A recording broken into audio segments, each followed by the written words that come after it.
It went down the wrong. It's not good. Okay, we don't have to actually wait for this timer to. Let's just. Are we all ready? Oh, and the only requirement for the live audience is that, yeah, when we start, that you like clap and make noise so it sounds like, oh yeah, you guys we're so great. Hold on, is there not a sound for that? Like, surely I'm sure we there's, could. We could do that. I mean, okay, here we go. Ready? just feeling. You're gonna be blown away by this intro. I'm gonna be really quiet. Oh, it's gonna be so cool. Here we go. 9, 8, 7. Maria, have you seen the intro before? You staying home tonight? I hadn't planned on it, no. Plan on it.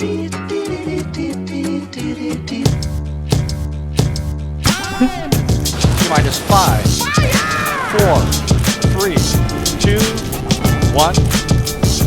Booster ignition and liftoff of Discovery. You're gonna die. I'm Raymond Arroyo. We'll see you next time.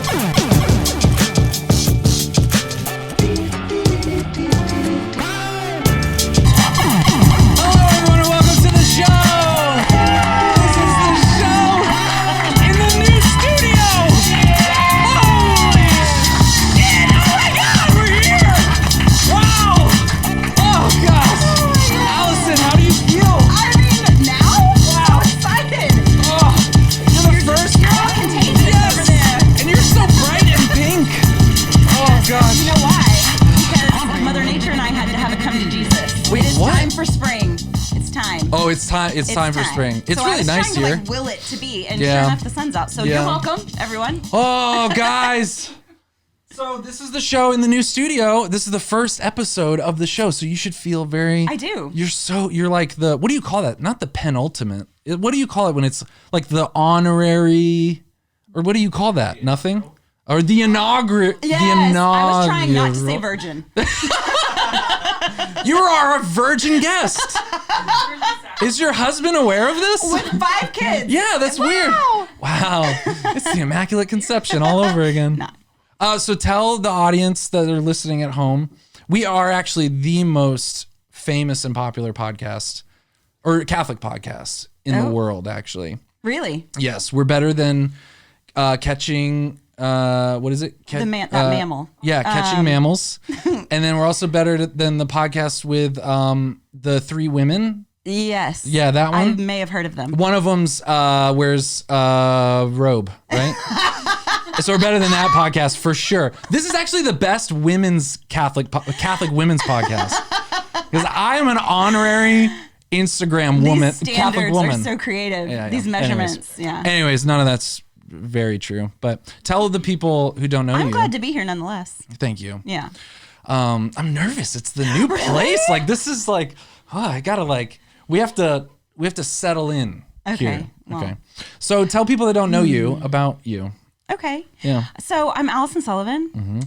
And I have a great husband who I really like. He's What's your like dreamy. If you were a comic book superhero, what's your like origin story? Really? I mean, you just went to my like least Taylor Schroll. We can talk about him for a moment. I hate Taylor Schroll. You do? Yeah, he's just a we can make fun of him together. Son of a gun. He looks like a teddy bear. No, that you want to hug and kick at the same time. He looks like a big old. How is that? He looks like a Care Bear.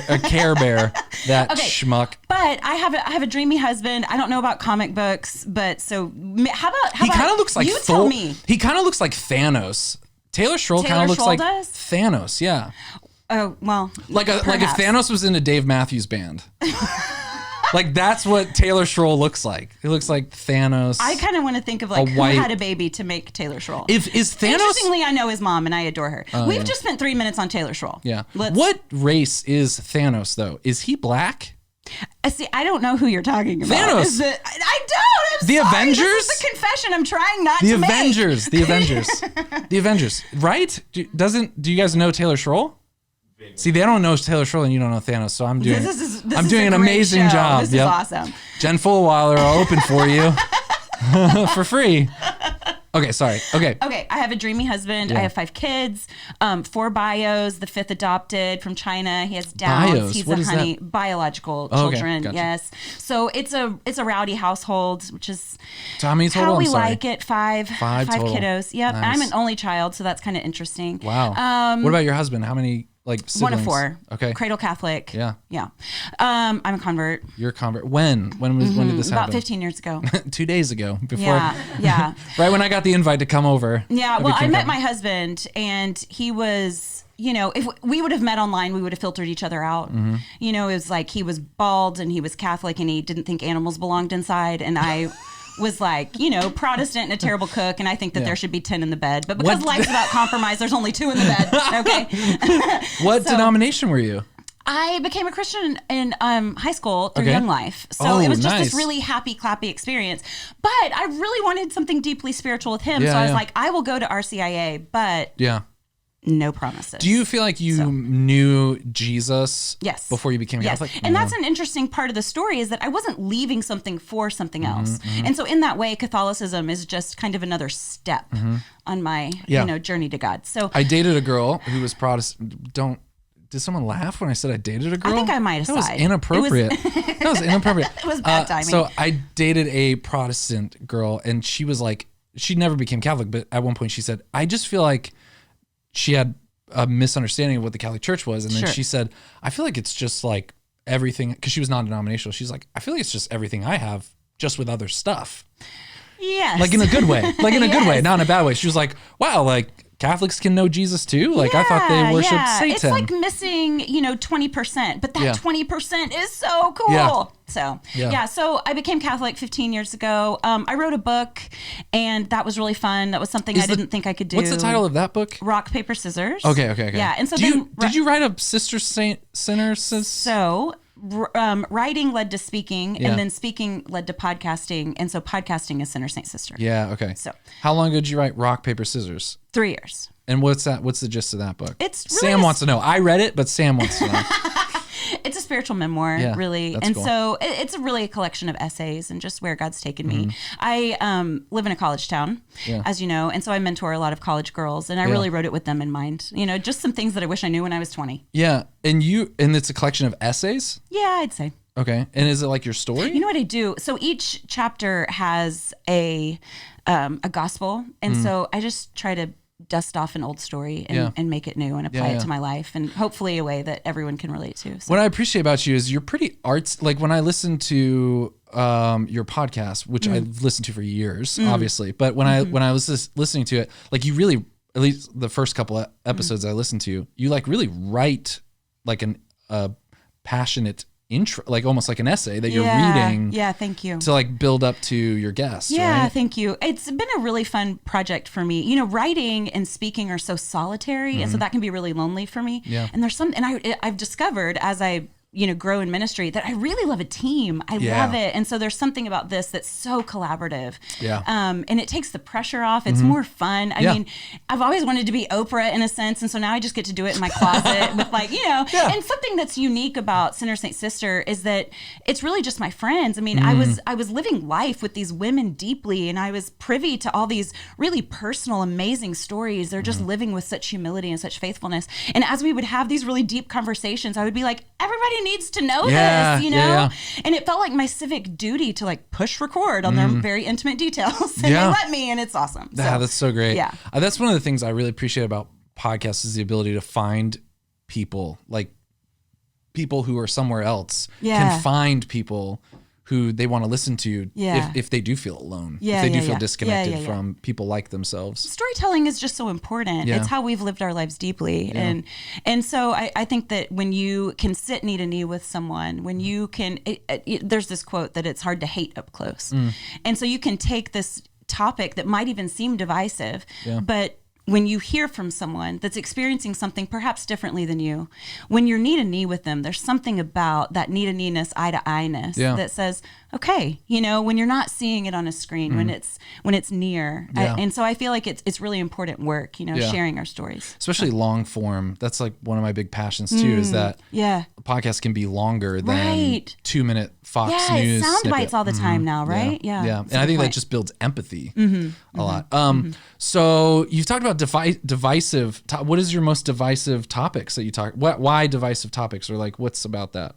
Tell me things. There are things that feel. Laura's shaking her head at me.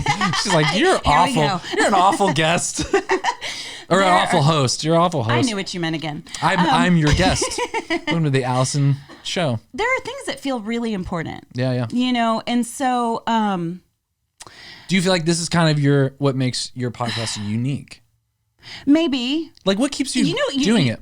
Unique, perhaps. Inconvenient. Heck yes. Like, in what way? You get hate mail? I wish that, I love the podcast. Yeah. And I wish that there was, somebody that I could, witty banter with, for hours on end. And I wish that I was a more funny person. And the truth of the matter very funny. Is that, I try, but it takes, it's like I have a witty moment, but it's just that a moment, it passes quickly and they're few and far between. So you feel like you can't be like that on your podcast? No, it's not that I feel like I can't be that. It's not authentic to who I am. The truth is that I'm about the deep dives. Gotcha, yeah. And so as I'm living life, I really care about, what's dividing people. Yeah. And so that's race, that's denomination, that's gender, that, and so, we do all that. Yeah. Do you, what's kind of like your guest profile? I get the sense that you bring on people from diverse backgrounds or I really points of try. view. I think representation is important. Yeah. But like I said, it's something that's unique to the show is that it's my friends. Yeah. So I don't go after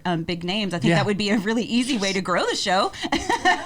But that's what we do here. Yeah, but that doesn't feel important. Not that you're not a huge name, but I'm just like, let's get on anyone. Like like that's what's so exciting about podcasts is listening to someone talk about. Like I did the author of a book where she, Julia Dween, is one of my favorite episodes where she was embedded in Pentecostal like snake charming churches where they and she like wrote a whole book about these pastors in the Appalachian Mountains who handle snakes and drink poison and stuff. Yeah. And she's from a totally different background. It was just so fascinating to listen to that. So and it would be a really easy way to grow the show, but for me we've heard enough of that. Doesn't feel worth it. I really enjoy the intimacy that comes with relationship. Yeah. And I also think that it's fun to highlight all different kinds of friendship. Yeah. So there's people that you meet quickly and that you can get deep with quickly. There's other people that you met 35 years ago, and if you met today, would you be friends? Maybe not, you know. So it just highlights a lot of different ways that we connect. And so what keeps you going with the podcast? Like, what keeps you doing it? Because it's hard to, you have a lot of seasons and episodes, and it's hard to keep going. And like, there's this point you reach where you're like am I gonna keep going? Like, does this matter? Is this reaching people? I love that you brought this up because I'm in the middle of a DTR right now. I'm in the middle of it, defining the relationship. Yeah. Is this worth my time and energy? Does the work matter? Yeah. Because the truth is, it does take a lot of time and money. Yeah. It does take a lot of brain space. I do spend an emotional space. I spend like definitely 2 digits. Like in the hours, 2 digits, per week easily, doing it. So what keeps me going is definitely the emails that I get. I get a lot of really personal feedback. Some of my favorite is just I have a really complicated relationship with God, and listening to the show makes it less complicated. That feels really important. And so, and a lot of the things that frustrate me or that make it hard, I think it would be fun to talk about something that's really hard for me. I think that would be very fun. I think it would be very fun to talk about something that's really extremely difficult for you. It'd be very fun for me. No, but the thing, as I kind of have the DTR with myself and kind of review these emails or the feedback that comes in, it's like, yes, this is hard, but you don't get to quit. So you can rearrange and you can redefine, you can shift, but you don't get to quit. And so that's kind of the feedback that I've been getting, but I'm always light on my feet. I mean, that's the feedback you're getting from The Lord, just really in prayer. Like, I know that it's hard and we can like work around this, but you don't get to quit. Yeah. So, something that's hard for me with it, and I would love your feedback. I'd love your help, really, is that hustle makes me, hustle gives me the heebie-jeebies. What do you mean? It's just really hard for me, to promote anything. It feels really self-indulgent for one thing. I mean, I think we've all struggled with this. Right. Yeah. I mean, it's really hard to have what you feel like might be a calling on your life to say the thing, but to whom? So you need to, kind of target these people to who you think might need to hear the thing. And then what I really want to do is I just want to be behind the scenes. Like when I wrote the book, I wanted to send it to China so a lot of nice Chinese women could come to know the Lord. And then I could be done with it. I wanted to create the thing, and then I wanted to be done with it. And I feel that way podcasting too. But I had this moment of clarity where I was looking at a bunch of books in boxes by my back door. And it was this point of, it was this very clear question of what's the point? What'd you do it for? Oh, man. So there is that sense of accomplishment, like we did this because, and you accomplished it and that's good. You can put the check in that box. But then there's also, I'm proud of the content. Yeah. It's good content, like people need to hear it. And so the hustle, like I said, it gives me the heebie-jeebies, not just in other people's hustle really gives me the heebie-jeebies, but my own Any hustle. names? Can we just say some names? Yes. Taylor Schroll's freaking hustle is so uncomfortable. I'm getting blood on my NASA shirt. Yeah, I'm picking a thing and I'm probably nervous and I got blood on my NASA. Don't do that. Don't you hate it when you get blood on your NASA? Gosh, dang it. Okay, sorry. That was unprofessional. Well, but I don't care. This is my show. This is my building. Just kidding. Hustle. Yeah, Taylor Schroll's hustle. I know, but heebie-jeebies and other people's hustle. Which is so rude. It's like I'm just the judgiest little judger. Me too. It's so awful. Me too. But I think everyone struggles with this. Yeah. I think if you're an artist or you make something or you want to do something other than just live in your house and not communicate in some way, if that's music or film or painting or dance or whatever, I think you struggle with the marketing side of it, which is like does this need to be financially viable or whatever the interchange is with the viewer. Like even if you're doing it for free, it's like you're not just doing it on an island. Right. I always bring up oh my gosh, David Ramirez. Do you know him? He's a musician, and he has a song called it's something like Maybe It's Time to Move On, or so. Anyways, but the point is, there's a line. He's struggling with this. Why does he make music? Yeah. And one of the verses that really hit me and made me insecure was he says, "There's a plumber down in Arkansas, the best writer I've ever met. When I asked where to buy his CD, he just laughed and lit a cigarette." And like he's like pierced by this, like, he's thinking he's thinking, where can I buy your thing? And this plumber's like, what? Like what? Yeah. And that insecurity of can you make art for yourself on an island? Right. I think that's important. So we're all on a creative journey, right? I mean, all of us, we're created by a creator. And so really there's this quote that's like, the only difference between somebody who calls themselves an artist and someone who doesn't is audacity. We're all artists, And so if you've taken that step out in audacity to call yourself an artist, because we're all on a creative journey, it's really about the process, right? It's you're doing it because you feel passionately about it. And so it's about the journey, this creative journey. And so often, and I feel it in myself, and then I see it in others, and I twitch, but it's when we start thinking about outcome. What's the outcome? And so we get so outcome based that we forget about the process. We forget about the journey. All that to say, we are creating things and we do want people to listen and appreciate. But if you see me posing between two trees, kick me in the shin. Okay. I think though that it's so weird because strolling through wheat or whatever. See, but you're at least willing to take pictures of yourself, right? Like my parents and there's a generational thing too about I think there was a thing about selfies that seemed self-centered. Sure. But then I think in a world where everyone has cameras and everyone's sending each other, there's a level where maybe that would be self-centered in a certain time, but I don't think kids are self-centered. We've because become desensitized to it, it's for like, sure. It's like, Yeah. it's not, it's like, to be self-centered is more self-centered, or to be self-conscious is more self-centered. Yeah, To be like, interesting. don't get me on the camera. Yeah, it's like, yeah. get over yourself. quit and being it's so just, affected. Quit being self-centered about it. Yeah, Like, yeah. And it's like, well, no, but that's self-centered to put Yeah, yourself on camera. And so it's really strange. It's the greatest irony, Yeah. you know, is that I hate social media. You know, I hate it. I Yeah. think it's bad for society. Yeah, I'm yeah. really against it. Here we are. We're on it right now.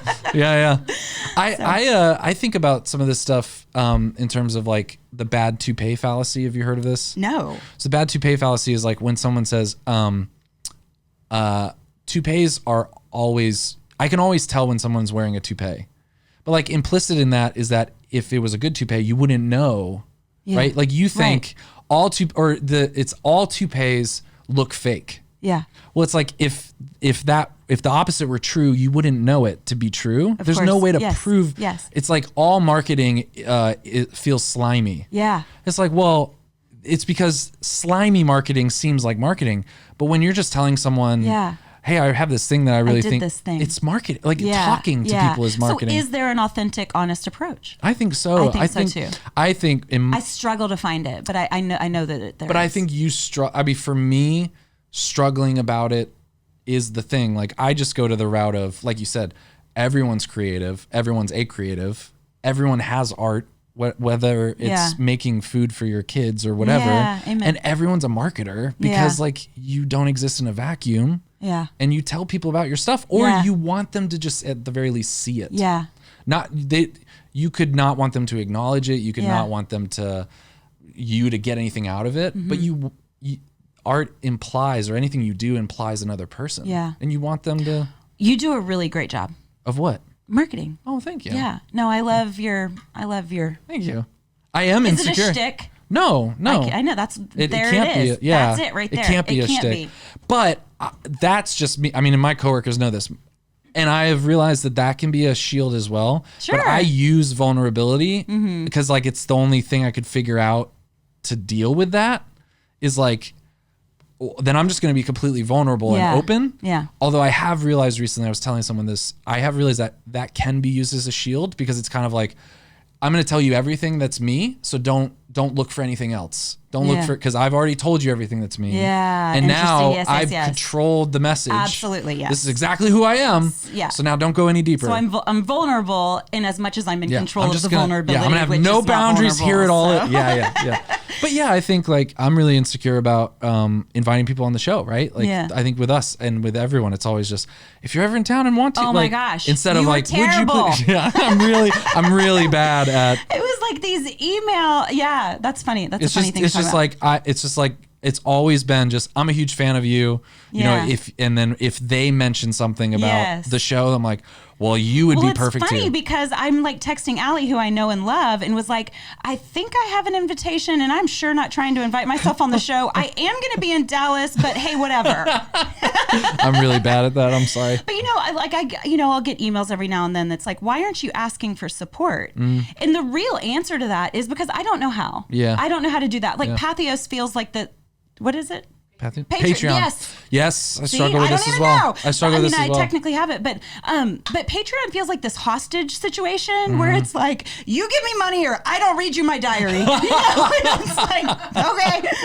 That's amazing. So anyways, it's rough. Yeah. It's rough. Yeah. So here we are. But it's nice to have cohorts. Like, I love having people that are doing this thing together because, Yeah. like I said, I'm all about a team. Yeah. So that helps. And I think not you feeling just, alone in it. For me, I've just found that you just do marketing or Yeah. do the thing that makes you most comfortable and Yeah. just do it and Yeah. just be honest Yeah. about it.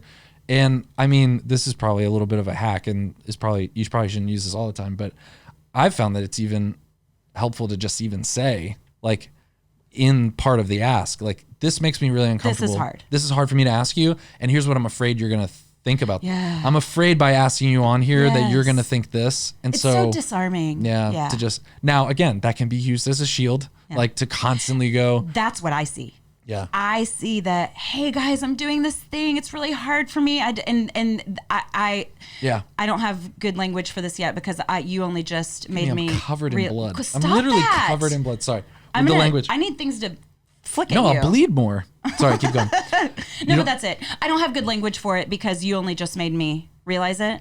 But that's what I'm seeing that makes me like, like false vulnerability. Something, Yeah. something. Yeah, because the other thing that I try to do is try to do the opposite, which is like, this is the best thing in the right. Like the only because sometimes people are uncomfortable with that. They're uncomfortable with going, I'm really good at this. Direction. Yeah, if you're reaching too far this way, if you're reaching too far that way, I'm turned off. Yeah, if you're always like, oh, this is not good and blah blah blah. And because my judgment's impeccable and because my opinions are perfect, So what else you got written down there? What else do you want to talk about? This is the divisive things. Let's do that. No, people make fun of me because I come with notes. No, this is awesome. You're going to be, then you're in the running for probably the best podcast guest we've ever had in the studio. What do you want to talk about? I'm not going to read you my diary. Well, no, you don't have to. But after this break, if you support me on Patreon, you will hear Allison's diary. No. Do you have things that you want to talk about? I thought that you and I could spend a lot of time talking about podcasting, which we just did. So I had a few notes in there about that. I want to start a show called Multiply Your Mission, and it will be about trying to destigmatize marketing and brand strategy. Are you serious? And, yeah, I'm starting a show. That just happened? Like, interesting. I love that, like, we just picked a topic that you, like, care passionately about. Yeah, well, I haven't started it yet. Well, I know, but you've thought about it. Yeah. And I want it to be like that. Like the, especially Christian people have a hard time with that because they're like, well, I don't want to market because, and I think it even goes deeper into like personal issues, like issues of confidence versus insecurity versus false, all that stuff. And so I just want to do one talking to people. I'm not an expert, but I just want to talk to me. No, it's great. I just want to talk to me like 3 years ago. Absolutely. And just be like, this is what, hey, just think about this. Well, even just starting the conversation. Yeah. I mean, getting other people's input into it. Like this has been really healing for me because I haven't said any of that. Oh, wow. Honestly. Yeah, that's good. Yeah. Yeah. That's what I love about podcasts. Mm-hmm. Well, we'll be back after this break from Metamucil. I don't know. I feel like we could come up with a really clever Metamucil commercial. Do you want to go to questions? Do you got questions? Laura, you said you had a question, I think. Oh, okay. I thought earlier when you... Oh, if we could do questions. We did have questions on our social media. Really? Oh. Yes. So see if I do. Here's one question we had for Allison. Someone asked, what is Taylor Schroll's worst quality? That was Taylor Schroll. Oh, gosh. Of course it was. The White Thanos. Wow. That's what we're calling him from now on. White Thanos? White Thanos. I'm going to have to look that up. He does sweat profusely. He does. Yeah. Oh, I can pull up. I mean, Thanos. it's kind of a problem, actually. We have to film now in his very tight quarters.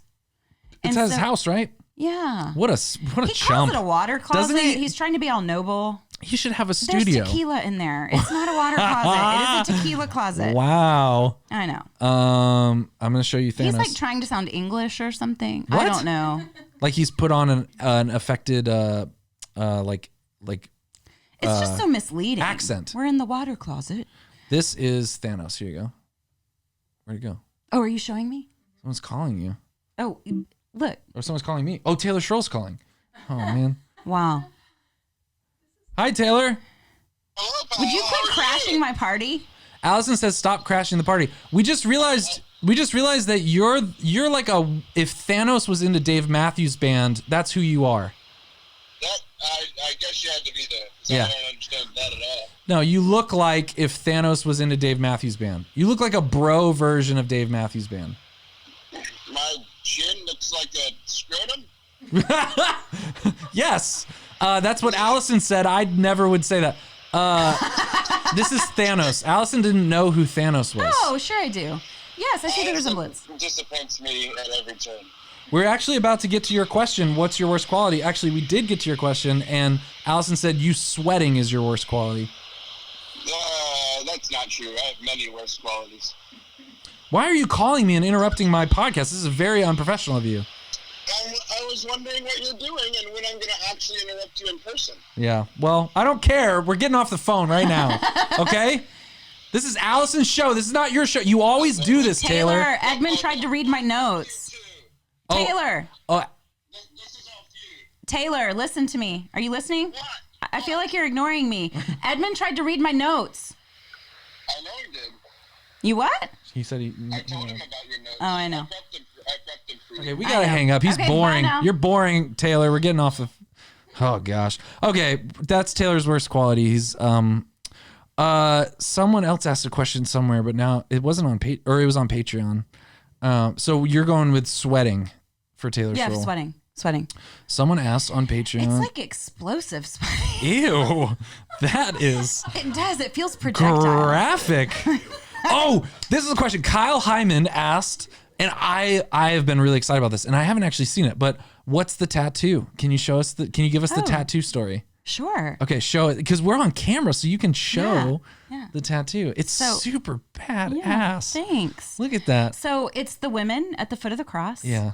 I love the women at the foot of the cross, the first to know, the last to go. And I feel like I struggle with a bit of an identity crisis because I have a little bit of an alter ego. Like a side of my head is shaved. I'm covered in tattoos. Now? No. Oh, this is your alter ego. Yeah. That you want to be. Yeah. Okay. But the truth, a little like Audrey Assad when she shaved the side of her head. Yeah. And so like it's some very unnatural color. Yeah. You know, and were you a very moral kid? You were only child. Were you very like straight and narrow? I follow the rules. Okay. Yeah. Just under the radar though. It's like I knew when to, get in line. So But you are pushed this person. envelopes. You have a tattoo. You have a huge tattoo. Okay, but the truth is that I'm a soccer mom and I dispense goldfish and whatever. So there's these two things that are kind of in tension. And so I told my mom, I was like, this is coming. Like you need to know. Once I figured it out what it was, because so much of my ministry is about women, and I love women. I love our place in the church. I love us. And for people listening who don't know, who are the women at the foot of the cross? So actually, for me, just to make sure I know. Well, by the way, I get pushback from men because St. John was there too. Yeah, what a woman. And so, but right? there's the women, the beloved and then, disciple, and then the teenage boy. Yeah, it's those were the ones who were brave enough to stay. Yeah. You know, so Mary Magdalene, and John was kind of like a pretty artsy, sensitive soul, right? Obviously, he's like reclining into his lap. So I mean, who puts their head on another man's chest? I mean, not when you're really young. Yeah. I've heard, and I don't know, forgive me if I'm wrong, but I have read that there are reports that he was like maybe 9. Wow. Isn't that interesting? That's very interesting. And he is the one that lived, the longest. That makes sense. And so it makes more sense if he was, younger. Yeah. And isn't that a beautiful thought? That is very beautiful. Yeah. So who are the 3 women? Is it 3 women? Mary Magdalene, and then I think another Mary. Yeah. Okay. And then I think what's on the tattoo? Mary. How many women are on the tattoo? There's just Mary and Mary Magdalene. Okay, because I think gotcha. those are the 2 that are like perfect. Super. Yeah. I concrete. got that wrong. Why did I say 3? Concrete. So Sam said it. Sam said 3. No, there were 3. Oh, there were. There are 3. I just these 2 are super confirmed. Gotcha. And so there's a piece of stained glass in our church, and it's this exactly. Yeah. So, anyways, I was trying to prep my mom, like this is coming. Once I knew what it was, once I knew what I wanted, it was like this is happening, and she. That's a hard thing. And so I said, and Mom, it's kind of an issue. It's a divisive issue. It is. It's a theme here with you. It's very divisive things. I like to push on. Because some Christian Catholics are like, no tattoos, right? Yeah. And some are like, tattoos. What? Why do you keep looking at me? Because you're just a prude. Lots of you're such a prude. So I told her this is coming, and I said, Mom, I feel like my resurrected body's covered in them. And she goes, oh God, just get it then. So once I knew what I wanted, but what was how do you feel? What is the, sorry. Yeah. So anyways, I just love that Jesus was constantly empowering women. I mean, he dignified them in unprecedented ways for his culture. And so I love that an angel is in this tomb. We would know nothing about the resurrection if it weren't for women. I know, right? And the whole thing about women were not valid witnesses in like a court of law, but the first to witness the resurrection of Jesus was women. So to place that at the center of the gospel. And an angel is telling them, go tell the others. Yeah. And he's not calling after them saying, only tell the women. Tell them, only tell the children. Yeah. And I love that as like a case for, if they wanted to make it more believable, they would have picked men. Like if they were making this up, if they were making the story up, they would have said, and then there were 3 very reputable men who saw the, Yeah. Sorry, I took you off. Well, there's a lot of things that put holes in Christianity, if you will, that made it unbelievable at the time. I mean, just Jesus needing a baptism. Yeah. This was really hard for early Christians to explain. Yeah. Because people who were skeptics were going, oh, so he needed repentance? But you're saying that when really his baptism, it was about an ushering in. It was about a reception of being told he was the beloved. He was modeling for us what it is to be ushered into a larger story, a lineage, part of this cloud of witnesses where we hear you are the beloved. And so anyway, so there are these things that make it really hard for early Christians to go, no, really, guys, this is it. Yeah. And that was certainly one of them. You know, women being the tellers, being the knowers, being the first to know the last to know. So when you knew you were getting that tattoo, then you were like, am I going to be that soccer mom with the tattoo sleeve? That's right. And how did you make that? How do we, like?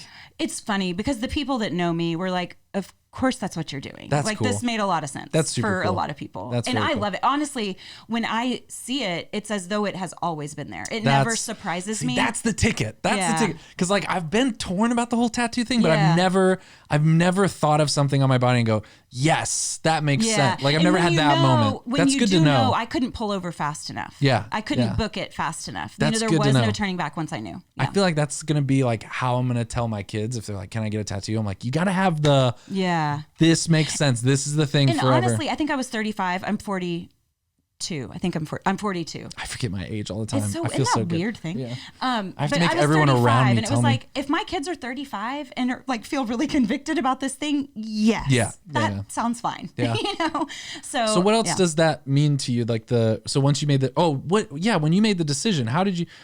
So everyone was just like, this is it. This is good. My husband really stayed out of it. Yeah. I think he was nervous for me, and so he really stayed out of it. And I take this being one thing seriously, and so I really wanted his blessing. Yeah. And it's not like he was withholding his blessing, but he was saying, this is between you and the Lord. Yeah, yeah. And so once I did it, he was like, I love it. That's cool. It's really cool. So yeah, because I mean, it's one flesh. The tattoo. I mean, it's like him getting a tattoo. Yeah. Right. I mean, yeah. So I wanted his blessing. I didn't care about what my kids thought very much, but they did have opinions. They're used to it now, but and for a while, and I can cover it up if I want to. Yeah. How do you feel, guys, about face tattoos? This is a new big thing. Can I tell you something that just happened like literally 2 days ago with a face tattoo? Yeah, absolutely. Yeah. I'm so excited. Okay. So I'm in a parking lot. I'm with my kids. They are getting in the car, and I notice my oldest kind of hustling into the car. He's like getting in quickly. And so I'm like looking at, he's 10. Okay. So I look around, and there is someone walking to their car too. This was a person of color.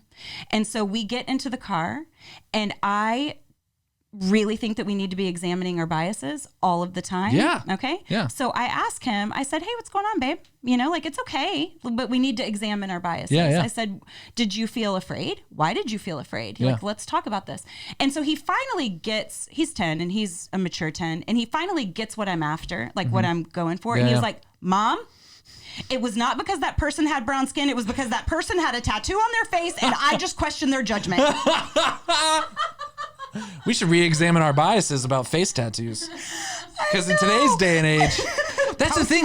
That's the thing is like it used to be. I love this topic because it used to be that people that had tattoos, it was like these were rough people. Now it's like Chad, who's like 13, and his parents bought him a Ford F-150, and like the hardest time he's had is like his locker's on the other side of the school, right? Like, Chad. Yeah, right. Man, so it's like anyone has just a lot of tattoos, and I feel like then that's why it went up to, all right, now who's doing face tattoos? You got to up the ante. Now you're hard. You're really upping the ante. You're committing. Like you have what is it that Post Malone has? Post Malone's from Grapevine. I don't know if you guys know this. He worked at a Chick-fil-A or a Chicken Express that's now a Burritos Locos. That's this way, yeah. Yeah. But yeah, then face tattoo, you got to kind of up the... Yeah. Man, that's crazy. Yeah. I'm good. Yeah. People ask me all the time, so you're hooked now and you're going to get $1 million. And I'm like, no, I'm good. Really? Yeah, I have one on my ribs, and that's it. Okay. And it's my handwriting, and it says love never fails, and it's what is in our wedding rings, and he has the address of the verse on his ribs. Aww. And so when we stand together, when you stand next to each other, oh, that's so in the cute. rib, taken from, Oh, that's cute. Super cutie. Oh, and my husband is not like the type that would have necessarily choose. Wait, to have when a did you guys? So you got that after that was first. No, this was first. This was like I'm but like after married. In the water. After married. Okay. Yes. Okay. That would have been really intense if like you guys are dating and like, let's get matching tattoos. We're in Key West. Why not? Oh, my sweet husband. He had cold feet enough. Like, we didn't need to go pushing any tattoo envelopes. Dang. Another question was, what's your favorite this is also from Kyle Hyman. What's your favorite podcast episode, either guest or topic that you've done so far? And you've done a lot. How many total episodes have you done? I don't know. And it's been 3 years, can I tell you something? right? I think this is interesting. You might, I don't know. I'd like to know what you think about this. So if I write something or if I'm speaking, I really kind of need the feedback. Yeah. Like if I write something, I'm quick to see, is this resonating with people? Yeah. Do people like it? If I speak, like, it's really nice when people come up and say, hey, that mattered. I'm like, oh, thank you. Oh, thank you. There is something about podcasting that I don't care. Really? You just put it out into the world? I do not look at stats. Interesting. I do not look at stats. Isn't that amazing? By the way, this is not like some holiness. Like, this is not some virtue. Yeah. It's really just proof of how I feel about the process. Yeah. It just really doesn't matter. You just want to get it out there. Yeah, and like, isn't that interesting? I've never experienced that. I'm always so vulnerable about what I create, and with the podcast, I'm just not. Yeah. So to answer your question, I don't know how many episodes I've done. I don't know how many people listen. I always think it's fascinating that people that are not contractually obligated to love me listen. Like, I know. I'm like, wow. I have to tell my mom to that's not so nice. comment so much because it's like, Mom, you're making me feel. Come on. Oh, that's precious. Yeah, I love that. that's Yeah, but you're like, Mom. So favorite Favorite topic gosh, or that's hard. guest so far? Because I wish I were naturally funnier. I love the funny ones. And so my favorite funny episode is 40 and Free. My best friend and I giggle in her bedroom about turning 40, and it's fantastic. I love that funny episode. Yeah. And then like serious note, that's probably like really me. Marcus Lloyd and I talk about race, and he is an African American man. No. Okay. He is an African American man and really breaks down race in a way. He, I don't know how this will. I've really made myself a student of race lately, and it's important because you're not going to pick up. If you're white like me, you're not going to pick up things from mainstream media. If you don't choose to, because the truth is you can easily say race doesn't matter when your race doesn't matter. So, anyways, he breaks down race in a way that is really accessible for white people. He works beautifully in white spaces and in black spaces. And I just think it's a really important episode. Does he have any books or anything that he super writes? talented. Is He's he an doing a author? lot locally. He's actually in McKinney, and he has like Community is a conference that he does. He's with this threaded organization because he's really, he's just, the Lord has pierced his heart for unity. Wow. And it's how the world will know. Yeah. I mean, for sure. here we are. Jesus's last prayer is let them be one. Yeah. And so he really takes that seriously and is doing everything he can. That's awesome. To do you listen to blur all the lines. Joe Rogan podcast? Dang. I'm all about everyone that knows me. I listen to it too much. Who is that? It's the most actually popular. I realized this recently. It's the most popular medium or like media thing that's ever existed or exists right now. So it's a podcast. It's Joe Rogan. He's a stand-up comedian. Okay. That's And what he looks like a bald white Yes. Republican, but he's like super progressive. He's like really, really. Cool. But he had on what?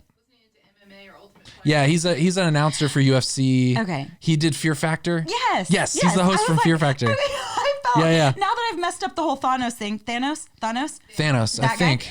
Now that I've messed that up, I'm like, wait, isn't that the Fear Factor guy? I'm I don't want to say it. He had this guy on. You would love this, Daryl Davis. Okay. Do you know Daryl? So he's an R&B and blues musician who just committed his life to like befriending white guys in the KKK or guys in the Ku Klux Klan, and he's seen many of them leave. He's helped people leave just by being their friend, and but still challenging them, like still like, why do you believe that black people are different, or why do you why and just because you've heard it said, I say to you, love your neighbor and hate your enemy. But what I say to you, like Jesus comes in and ups this ante in this major way. No, not just love your neighbor, love your enemy. And he just over the course, I mean, and some of them it was like years of just and he's really, it's an amazing episode because he talks about how he wasn't planning to convert them. He just was interested in, why do these people get into this? And why are they in it? And he is it's one thing if he was white, researching all this, but he's Sure, black, and sure. one of the Oh my first. gosh, what a radical ethic. You gotta That is listen. a It's like radical 2 ethic. hours of him talking about this. A few people who got out like gave him their robes and stuff, and like it's so fascinating. Wow. Especially as someone who I struggle often with when you're hanging out, especially with very close friends or family members, like how to challenge or talk about difference of beliefs and opinions, because especially family members or friends that like they know what you believe. Yeah.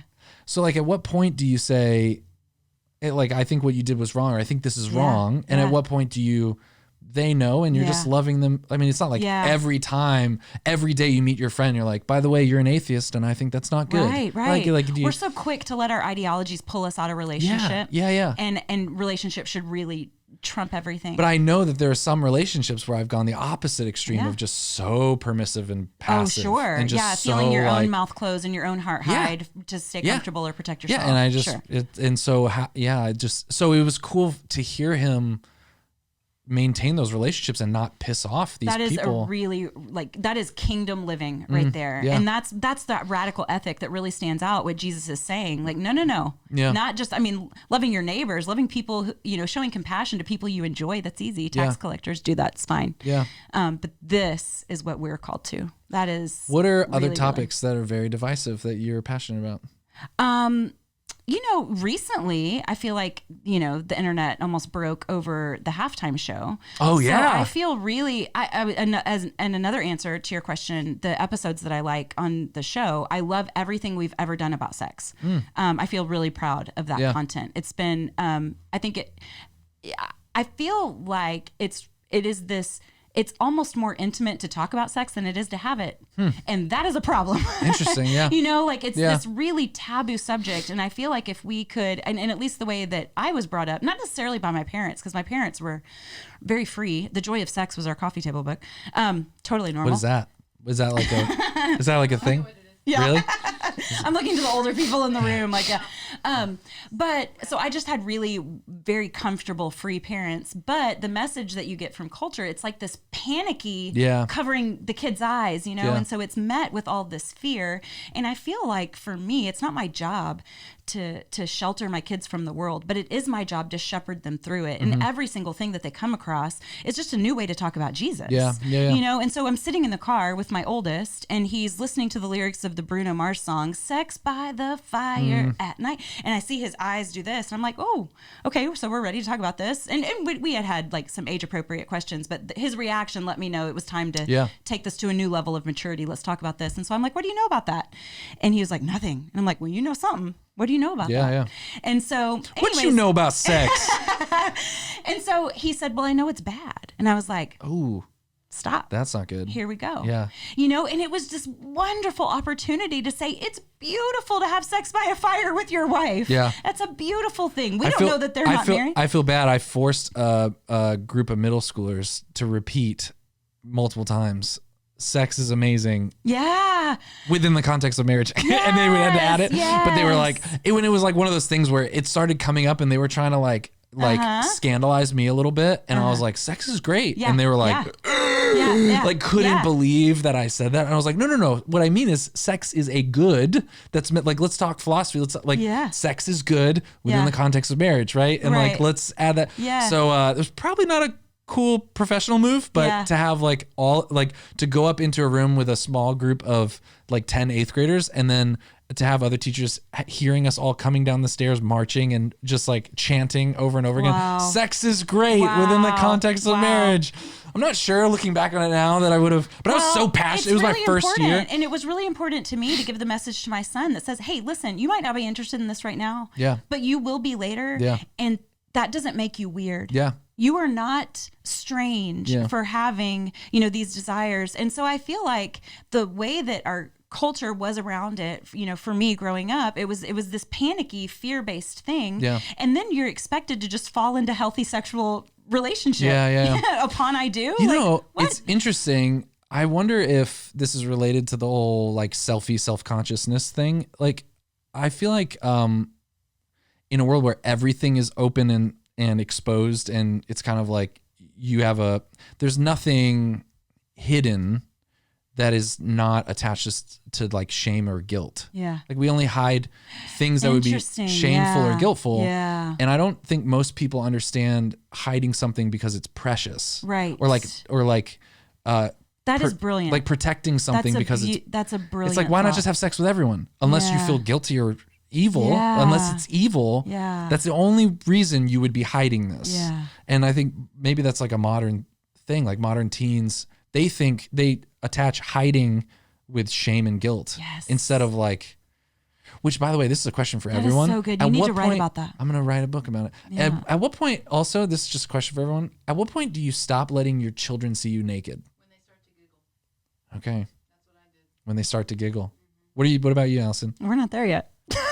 And your oldest is how old? Oh my God. Your oldest is 16? How old is your... I have these friends that are like, oh, this is TMI for the show. But like wait, no, there's no There's TMI no such thing. No. So my friends are like, oh, I had to, she's getting close to her period, so I had to like tell her what a period was. And I'm like, only just now? Like we live way too up close for that. Yeah, my kids know what a period is. Well, we've had all of our babies at home. Yeah, so, and most of our kids have like watched, a lot of the kids like watched a lot of it. Yeah. I mean, it wasn't like they were up there with a flashlight, No, but I know. they like saw, and they weren't like, but they saw a lot, you know? Yeah. And then, but there is this weird, like it was one thing when they were all boys. Well, even when they were all boys, it was like Danielle being naked and the oldest. Yeah. It was like, I don't know. It was just tough. It was just a tough thing. Yeah, It's I am like, sensitive to how everybody's feeling. And by the way, it's totally personal. I mean, my daughter has started to need some privacy. Yeah. And so, which is great. We honor that, you know. I mean, pubic hair changes things. Like when a 10-year-old or when my 10-year-old, if he starts getting pubic hair, I think we're yeah.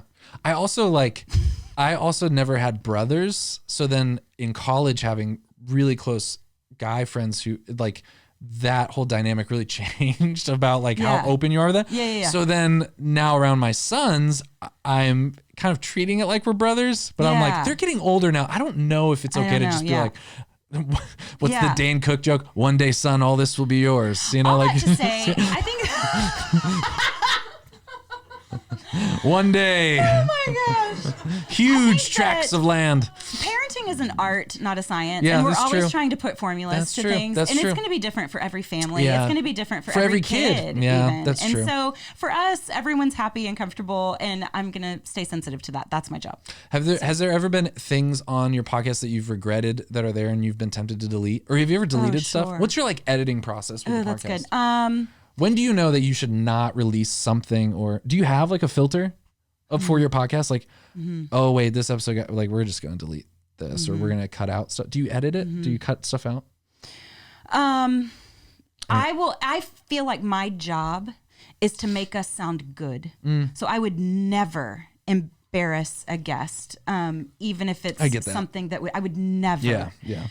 For example, If someone accidentally says something or does something. Yeah, I would never like capitalize on something because it's interesting over, relationship or honoring their story. In fact, something came up where it was actually, I did an alcoholism episode, and I drove to Houston for the recording, and we left. It was good. It was good. It was a good episode. And I was checking with her. I kind of like to let the Holy Spirit work in the next couple of days and feel like if there's anything, because I want to honor their relationships. I mean, there's a lot that, when people open themselves up to you, that you're responsible in a lot of ways. I feel that. And so I kind of let the Holy Spirit work for a couple of days to see if there's anything they'd like to take out. And so I was checking back with her, and she said, you know what? It's not that. I just feel like I was nervous and it wasn't my best. And I wish that I would have done a better job. I wish that I would have been more authentic to myself and my story. And I said, I would never put something out there that you don't feel proud of. This is so personal to you. This is so intimate of stories, a collection of stories really about her alcoholism and getting clean. And I said, we'll do it again. Yeah. And that felt right, and it even felt like an honor. Yeah. Now I did make her come to me for the second time. I didn't drive to Houston, but we did, and we got it right, and she felt really proud, and it was worth it. That's a really good way to say that. Yeah. And because this would be true regardless. I just love humanity, but especially because it's my friends, especially because, we're walking together on the daily. So do I take anything out? I do try to make us sound good. So if someone's like searching for a word, or if somebody misspeaks, or if somebody goes on a tangent that's doesn't matter, or is unflattering, or whatever, I will take that out. But I don't like too slick of a finish. So I do want it to sound conversational. I don't, I think that's the strength of the podcast. Yeah. Is it's not sounding so like professional. But at the same time, you're really... Maybe that's just what I'm telling myself because I'm so unprofessional. No, I think it matters, because what you're trying to do is you're trying to take what's the energy that's happening here between us, and you're trying to make it accessible to a third party. Yeah. And there's a little bit of art to that. I mean, you want to keep some things in that, that make you feel like you're a part of it. You don't want it to feel exclusive. So I spend a lot of time editing. Yeah. Yeah. Who do you want to have on? Who would you want to have on? Like if you could have anyone on your podcast, who would you have on? Well, so as I've I feel like it's like this badge of honor to complain about being busy, and that's annoying. And it's a good thing to be busy with work. But upcoming spring is going to be really busy, and I get to speak with a lot of people who I love so much.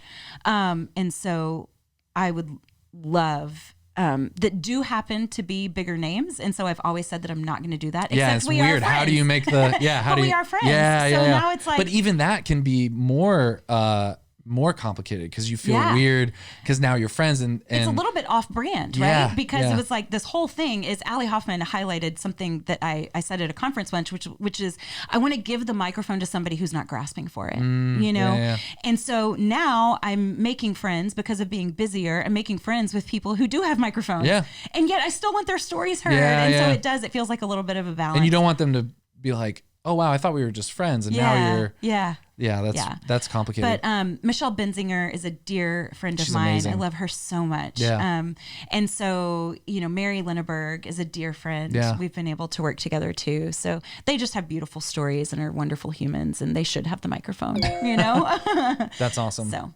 well, we've been doing this for an hour. What? Yeah. So we're gonna go for 3 more. Perfect.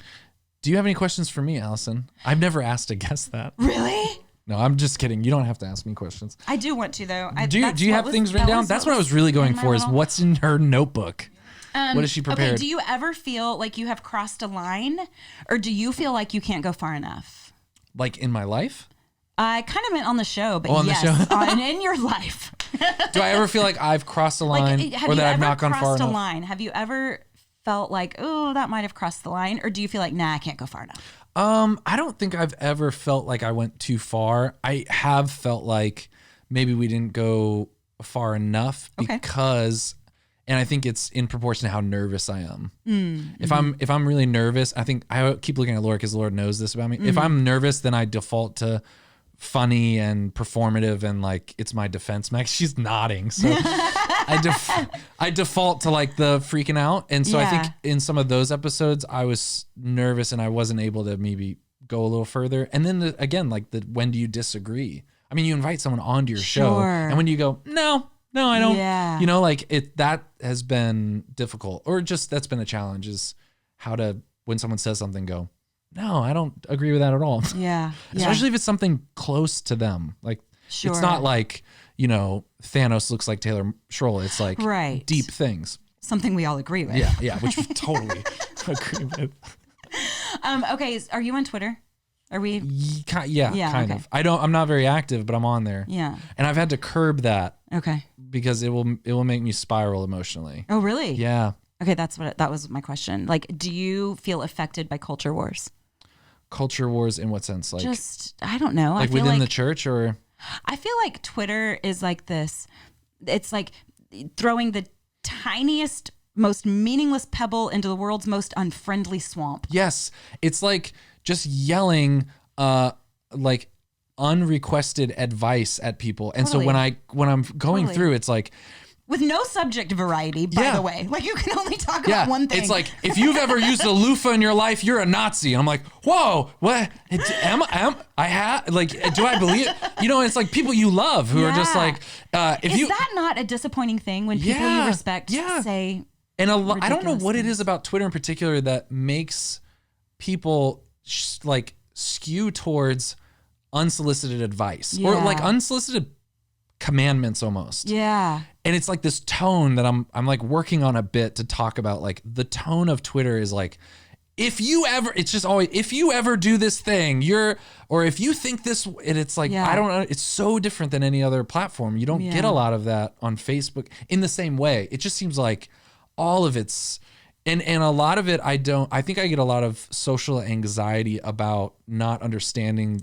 what this is about. Me too. Yes. And so, I totally agree with that. And I also, a lot of times in some of the Catholic Twitter circles, it makes me feel not smart enough because I'm like, I'm not smart enough to even understand. Yes. And like, I have at least a bachelor's in theology. I should be able to understand what this is about. Yeah, and you're like, I don't have a handle on that, man. And I don't know if I'm on the right side of the church or the left side in this tweet. I'm not sure what's going on here, what this is in reference to. I'm relating to all of this. Now I'm looking up like what, like, you know, all these big words that I don't understand. I'm like, I don't, and I don't understand if it's satirical or not. Right. And it's so, it makes me feel like an idiot. Oh my gosh, that's such a good synopsis of my experience. Feel like an idiot. I'm like, I don't understand now. And so maybe we can just follow each other and we can communicate perfectly. Yeah. I lurk though, because I do feel like, do you do this? Okay. So do you have, I feel like you do, but I want your approach on this.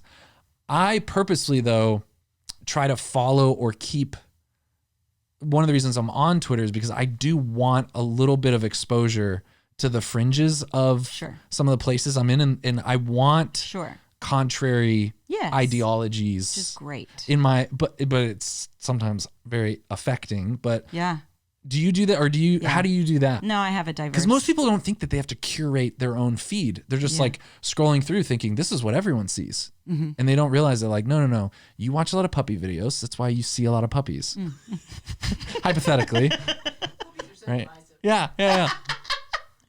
I legit, there was a post about a little girl's dance recital, and in the comments, someone was damned to hell. I mean, like, this is dire situation, people. Yeah. Oh gosh. No, I do. I keep people in my feed that I don't agree with, and I do it intentionally. There are people that I do agree with that are so indignant that I unfollow. So it kind of goes both ways, you know. Indignance can be hard for me. I feel like we should all kind of hold things a little more loosely than we're doing. Yeah. Do you have any other things in your book that you want to share with us for the Patreon supporters? Let's see. What would you like to be asked? Well, I wish someone would ask me. Well, I don't know. That is a very good question. What do I wish someone would ask me? I can't think of anything. I do, though, enjoy, and this often becomes a theme of the show episodes. I do enjoy talking about, and I've been kind of sharing with people that I think Pope Benedict really keeps me a Christian. And every now and then when I return to him, I've found that, especially in times when I'm tempted by atheism or I'm tempted by disbelief, that Benedict, of anything I read, not only because he's such a huge brain, but also his acknowledgement of the modern condition. Especially, so this book, Introduction to Christianity, the first chapter alone on what is belief and what is doubt. And that is such a theme, just in the last couple of years. I mean, just in general in the Christian life, is like the relationship with doubt and faith. So I would enjoy having a discussion with you about that, about what is your relationship to doubt and faith. And as an example is one thing that really grinds my gears is there was this, and I've talked about this on the show before, there was a Radio Lab, or there was an episode, a podcast episode. They were interviewing, it was a secular podcast, interviewing different people of different faiths to talk about faith. What is belief? And they interviewed Billy Graham's like granddaughter or something. And they asked about what is faith? What was your grandfather's faith and all this stuff? And what does it mean to believe and all these things? And they asked one question in particular that I was very disappointed at the answer. They asked, do you think your grandfather ever doubted? She immediately said never. And I was like, no, like, and it was portrayed as, aren't Christians kind of this like blind belief without a shred of doubt? Yeah. I was like, no, that's not. And then you read Introduction to Christianity, and Pope Benedict talks about how both the believer and the atheist, and the believer and the unbeliever, really the only thing they have in common is doubt. Yeah. The believer doubts his belief, and the unbeliever doubts his unbelief. Wow. Like what a meeting place. It's the human condition. He literally says this is the bridge that can be built between believers and unbelievers. And an unbeliever has belief in his unbelief, and a believer has belief in his belief. Wow. Which is too many beliefs. So yeah, that's just thick. That's layered. So I feel strongly about praying as I am and not as I ought to be. And so I think that a lot of times we really insist on this prettily packaged faith. This has to look a certain way. We're concentrating on our outsides. We're concentrating on not doing the thing, not saying the word, not drinking the drink or whatever. We're concentrating on how it looks, because the next best thing to holiness is faking holiness, right? And so what the Lord really wants to do is change us from the inside out. And so that inside out process is allowing him where we are weak. It's getting underneath that sin. Like, why is it that you want to gossip? Why did you tell the lie? To appear what? To remain what? And so when we pray as we ought to pray, then that's when the Lord can meet us in our weakness. And that's where we quit seeing our own sin. That's where we quit seeing other people's sin. It's where we see him when we're met in our weakness. And so I think that with that tendency to make it look good, to make it seem good, to make it sound good, we are afraid to go to these deep places, these low places.